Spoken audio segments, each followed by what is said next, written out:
दिमागी बुखार से बच्चों की अमवात के दौरान वजीर आला नीतीश कुमार ने मुजफ्फरपुर के उस अस्पताल का दौरा किया जहां 108 बच्चों की मौत हुई। नीतीश कुमार ने अस्पताल में हालात का जायजा लिया। Shri Krishna medical college and hospital के बाहर लोगों ने नीतीश कुमार के खिलाफ नारेबाजी की। लोग नीतीश वापस जाओ के नारे लगा रहे थे।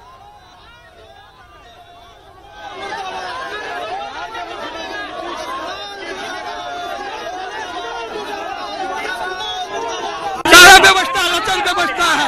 मैं पूछता हूं नीतीश कुमार से, आप कानून व्यवस्था को सुचारू कीजिए, जो दोषी है उसके ऊपर कार्रवाई कीजिए, कानून व्यवस्था को ढंग से कीजिए, गरीबों का बेहतर इलाज सोचिए। और क्या सोचेगा गरीब आदमी?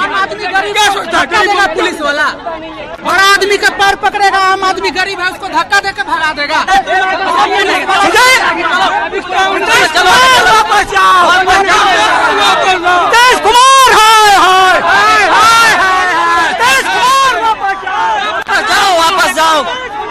सर आज भी की ग्राफ बहुत बढ़ रही है, यहाँ दिन रात हत्याएं हो रही है, बच्चे मर रहे हैं और हेल्थ के नाम पर कुछ भी नहीं है। बिल्कुल गलत बात है। मैं एक जनता दल यू का मेंबर होने के नाते नहीं, एक डॉक्टर होने के नाते कहता हूँ, किसी राजनेता के जाने से, चाहे वो मुख्यमंत्री हो, स्वास्थ्य मंत्री हो, केंद्रीय स्वास्थ्य मंत्री हो, उसके जाने से बीमारी ठीक नहीं हो जाती है। महकमा अपना काम कर रहा था और इसका गवाह मैं खुद हूँ कि महकमा काम कर रहा था। आज यही कारण है कि पिछले वर्ष जो 33% मृत्यु हो गई थी, आज उस दर को हम घटा के 26% पे ले आए।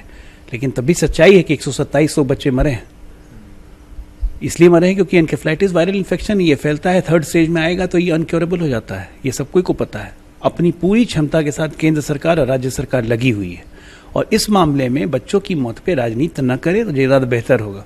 विपक्ष वाले जो भोंपू बन के चिल्ला रहे हैं, थोड़ा गाँव में भी घूम लें, थोड़ा जागरूकता फैला ले, जो हम काम अब कर रहे हैं।